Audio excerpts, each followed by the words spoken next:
Hello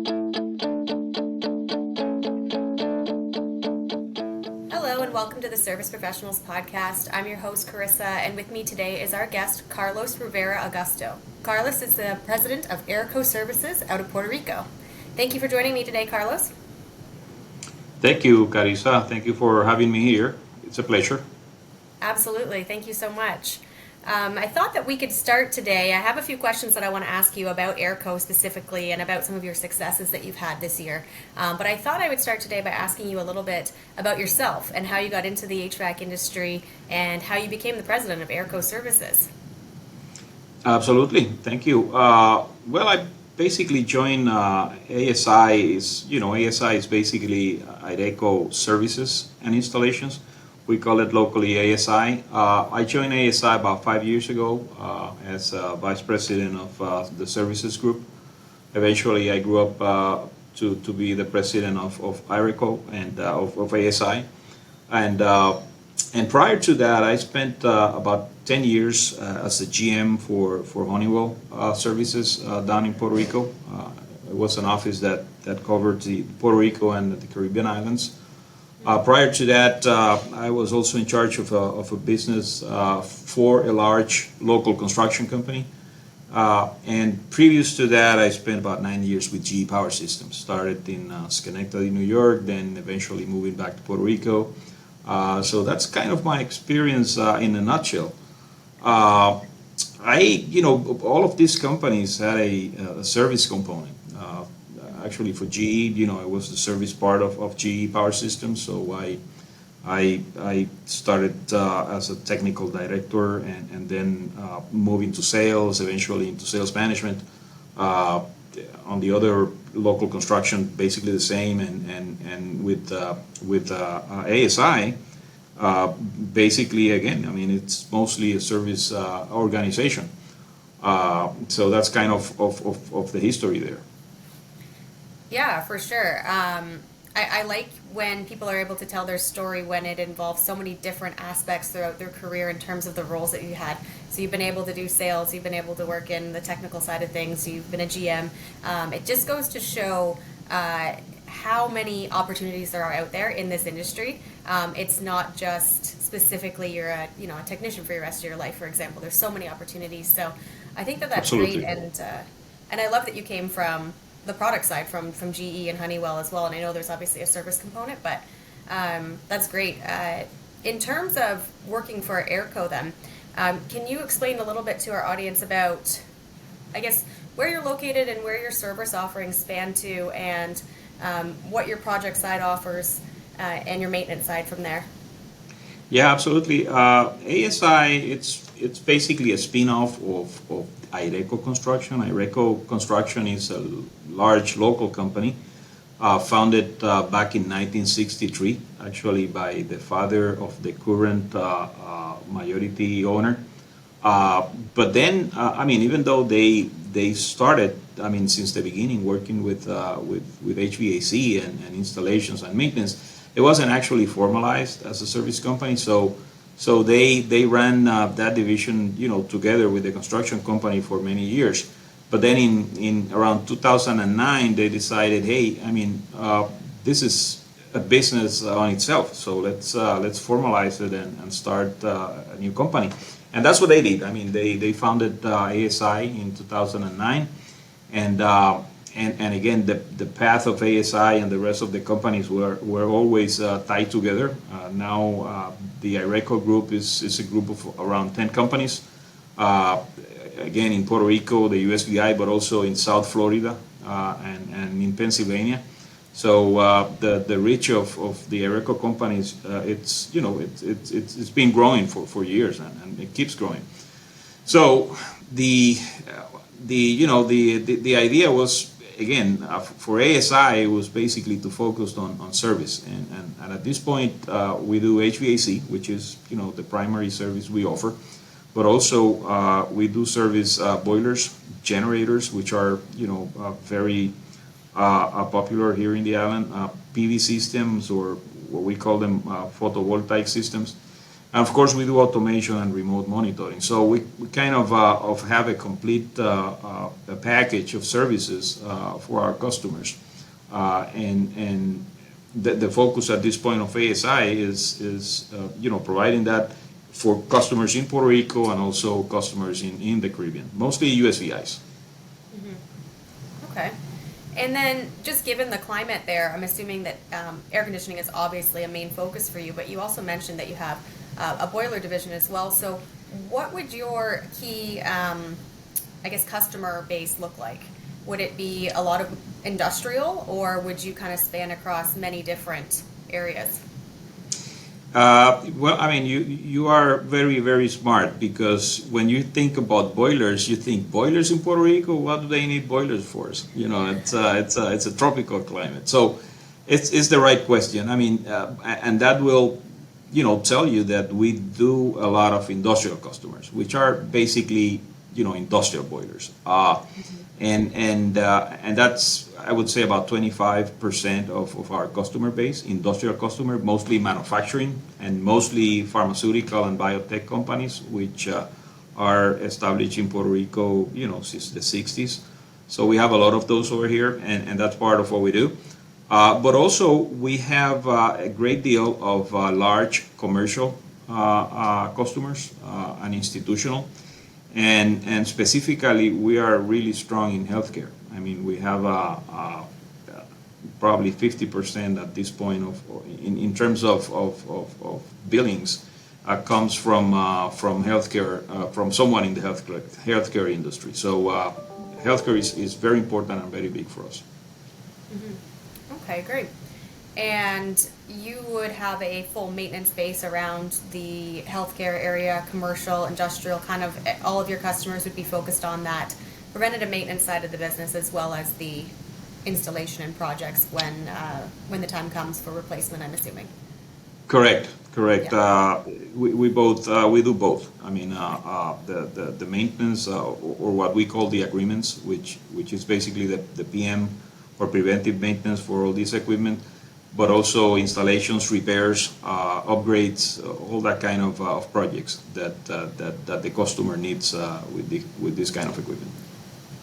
Perfect. And you've been a member of SP Group for some time now. When was it that you got involved? Well, me personally, about 5 years ago when I started, I mean, right from the start, I got introduced to SP, and coming from, but ASI, it was member of SP Group probably from about 7 years ago. But when I started, it was really a really good thing, because I mean, in smaller companies you really need peer groups. You need to talk and be in contact with other professionals in the same industry.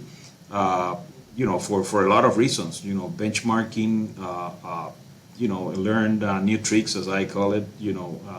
And it's extremely important. So I really like it, and I think it's something that we're going to keep being part of for the foreseeable future at this point. Yeah, that's great.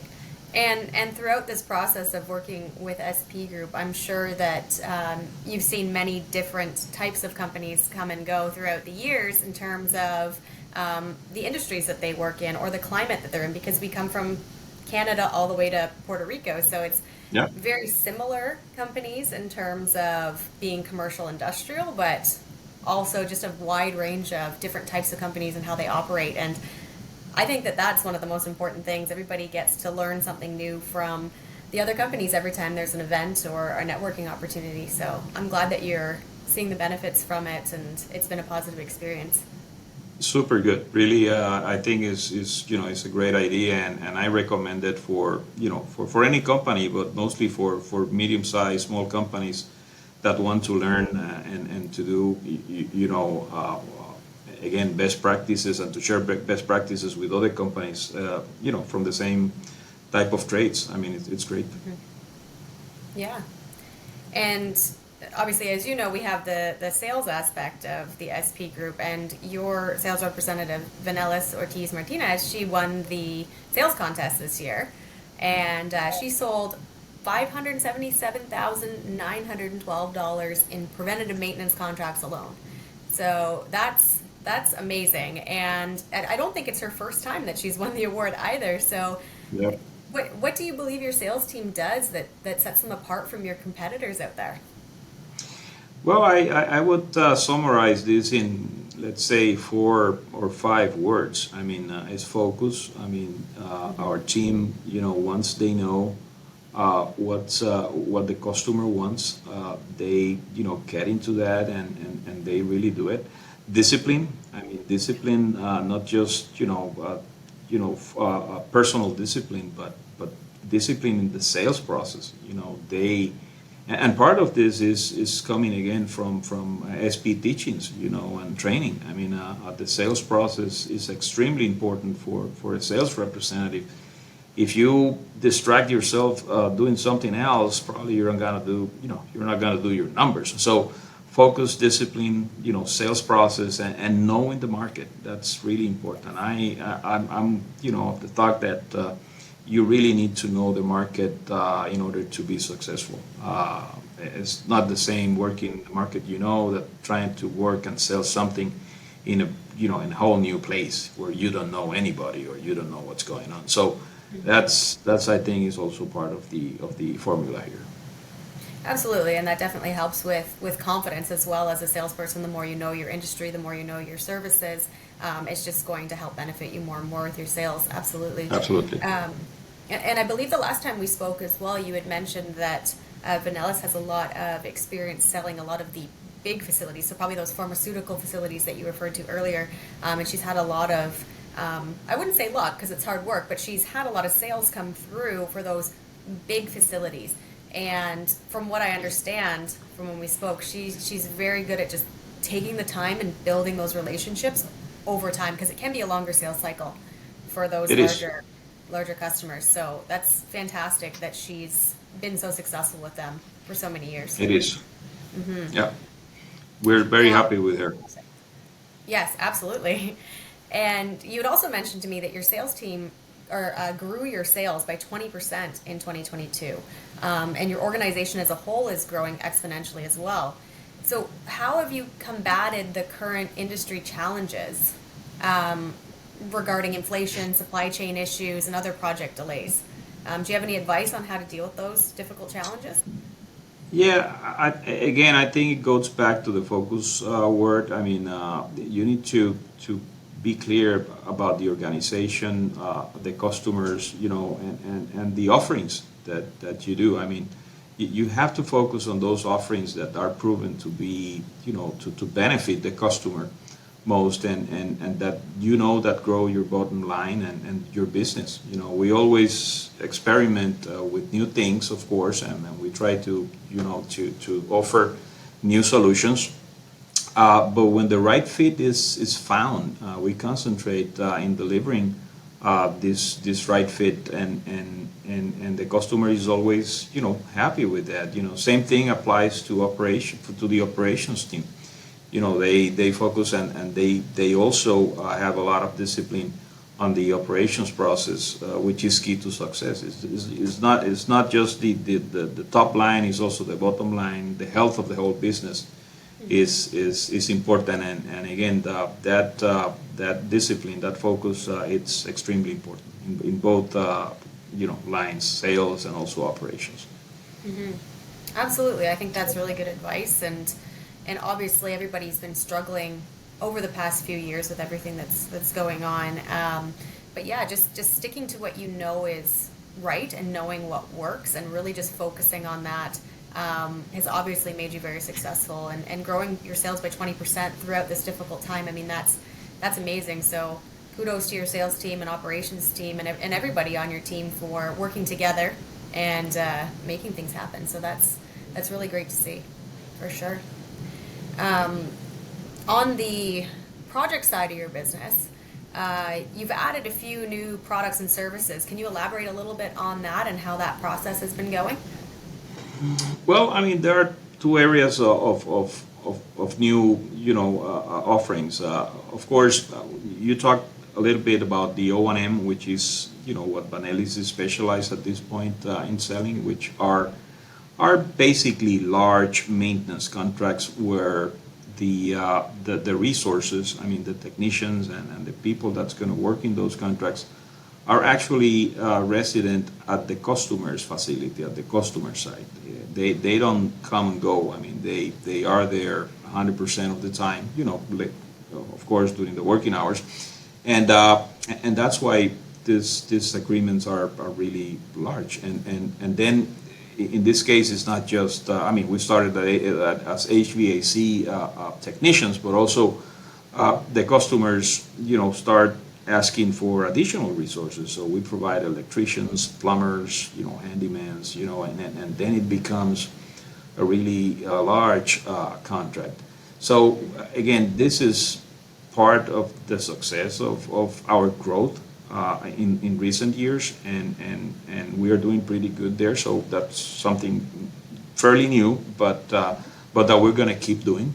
The other part is it's basically what we call ASI Connect, which is our version of remote monitoring.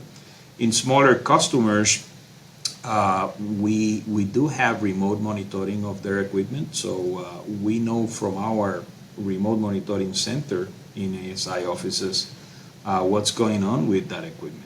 We know if it's failing, or if it has high temperature, or if it's tripped, or any issues, and we fix those issues. I mean, when possible, from our office, and the customers don't even know that they had a problem. So it's something that a lot of customers appreciate, and they want us to keep doing, and it's one of the new growth initiatives at this point. So those two are, where we are mostly focusing at this point.